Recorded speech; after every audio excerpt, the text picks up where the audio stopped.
Firstly, I have to say that Mafia is my favorite game of all time. I picked up this game when I was about 12, and I played it before I played GTA 3, which I was looking forward to massively. And GTA 3 disappointed me because I played Mafia first. My name is Tommy, and my first crush was a girl named Sarah, so you can imagine how invested I was in this game. These days there's a tendency to make interactive movies rather than pure games, and to illustrate this distinction between interactive movies and games, look at Minecraft versus Call of Duty. So as happy as I am that they are remaking this game, I would like to point out some things that I take issue with in the remake. So, as it says in the title, here are 10 problems with Mafia Definitive Edition. So, the intro sequence sticks very closely to the original game's intro sequence, but there was one striking difference that stood out to me, and that was this section here. During the interlude of the intro theme in the original game, the camera dips down below the city into one of the tunnels and dodges in and out of traffic, and it has a very intense and dramatic tone. So when I saw that it was replaced in the remake with this bright daylight, it just seemed like a tonal shift that was unnecessary to me. It just doesn't have that same intensity that the original had.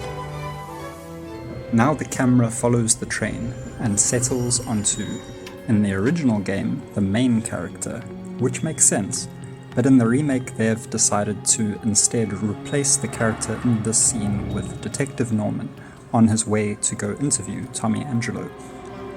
The reason that they gave for this is because they've researched mafiosos, and it would be unwise for Tommy to be out in public taking public transport when the mob is after him. And this makes sense, but I think it makes more sense to focus onto the main character at the beginning of the story. And in the original you can see Tommy walking around with some apprehension, looking around as if to see if there's anyone following him. Now we come to the main points of contention. Written and directed by Daniel Vavra. Now, Daniel Vavra was the writer and director of Mafia 1, The City of Lost Heaven. It was his first project after being promoted from 2D texture artist, and this makes sense as Mafia 1 had some of the best textures I've ever seen in a game of that time, and it is what gives the game its distinctive feel. I am on the side that good games do not come from companies, they come from individuals. And the reason that Mafia 1 is such a good game is because there was a genius like Daniel Vavra at the helm, making all of the decisions. Daniel Vavra was involved in the development of Mafia 2 before he was kicked out because of creative differences. I believe that if he had stayed for the entire development of Mafia 2, we would have seen things like melee weapons that were removed from the game before its release. Daniel Vavra has proved his game-making genius with the title Kingdom Come Deliverance, which is acclaimed by many to be one of the best RPGs ever made. And you can see this design philosophy from Mafia 1 carried over into Kingdom Come Deliverance. But unfortunately, I doubt that this same ethos will be held in the remake of Mafia 1.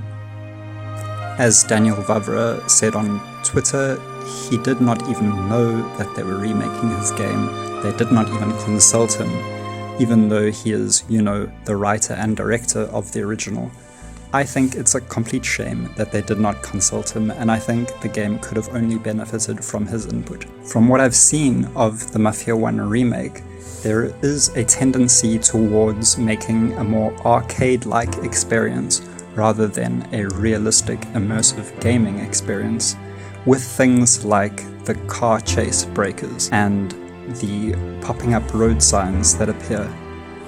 If this was a survival RPG like Kingdom Come Deliverance, the player would have to rely far more on their own wits to overcome obstacles rather than relying on cues given to you by the game.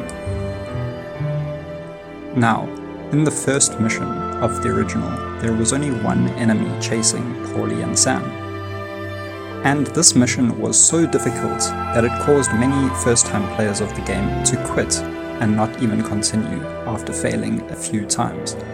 Now in the remake, they have made it very easy to escape your first chaser with such things as the car chase breakers, but they've also included multiple enemies.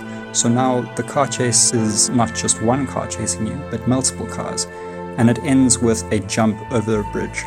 Now to me this just seems like sensationalism, and it seems like they are using all the tricks that they have in their bag all at one time. In other words, they're blowing their load far too soon. At the ending of the Running Man mission in the remake, you see Tommy approach Salieri's and Sam is standing outside. Now his pursuers have a short interaction with Sam, and Paulie comes out with a shotgun, threatens them, and they leave. This makes absolutely no sense to me, as Tommy's pursuers recognize his car from the previous night's car chase, and it was their intention to kill Sam and Paulie. So why, when they meet Sam and Paulie at the bar, does a fight not ensue?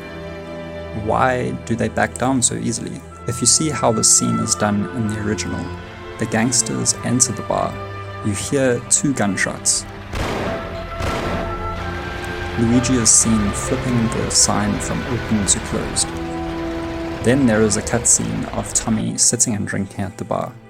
He says, "It's better to die young and loaded." This is an inversion of what he says earlier in the script when he says it's better to be poor and alive than rich and dead. You then see the bodies of the 2 gangsters being dragged away. I think this is a much better way of handling this scene. Here is some footage of Clark's motel. In the original, there is a dog outside protecting the motel. In the remake, dogs do not seem to make an appearance at all. This is very disappointing.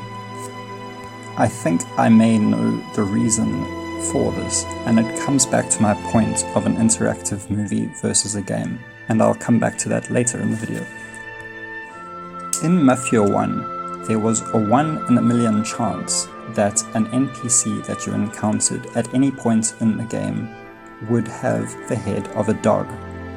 Now, this seems like a kind of strange thing to include in a Mafia game, but is it any less important than the storyline or the characters of the game? It's just as much a part of Mafia 1 as anything else, and in fact, Mafia 1 is full of secrets like this. I have been playing this game for about 18 years, and this year I have discovered several secrets that I had no idea about. There are also many personal touches to games of that era that are no longer present in modern AAA games. The teams were small enough back then that each individual in the team could add their own flavor and own vision to the game, and even add things in secret that other team members would not know about.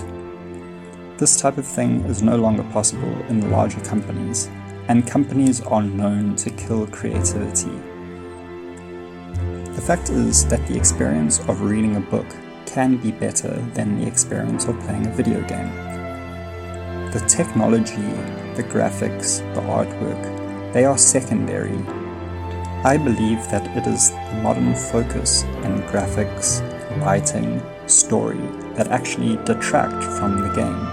There is a trade-off here, a water balloon effect. If your main focus is to create a visually stunning experience, of course you're not going to have as much time to add value to other aspects of the game. A perfect illustration of this effect is a game like Dwarf Fortress, the depths of which are huge, but on the other hand, the graphics are lacking.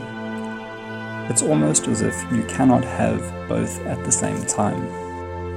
For example, if you consider the topic of dogs, like I previously mentioned, the reason that they did not add them to the game is perhaps because the interactions that the dogs would have with the player would be too costly for the animators to animate, whereas in a simpler game like Mafia 1, the interactions with the player look quite simple, and therefore adding a dog to the game would be much easier.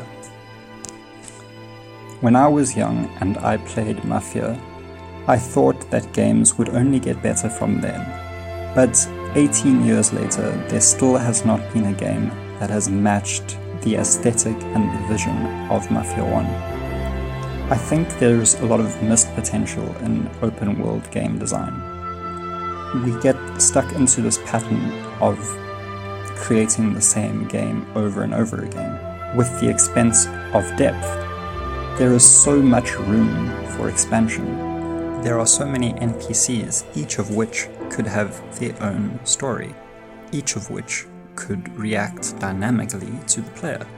Each one of them could have a house, they could have a family, they could have a life, there could be a larger economy to the game, there could be businesses, there could be effects for your actions. All these things have nothing to do with graphics or story. Hopefully games in the future will have more of these types of things. The types of things that you see in games like Dwarf Fortress or RimWorld. I've come to accept that I'll be disappointed by most AAA games, and I don't buy them as much as I used to. If I want a dynamic gaming experience, look no further than the world of indie games. All this being said, I'm very much looking forward to playing the remake. I'm very much looking forward to seeing what they've done with the story and the city of Lost Heaven. Thank you very much for watching. If you enjoyed this video, please consider looking at the rest of my content. I love you lots.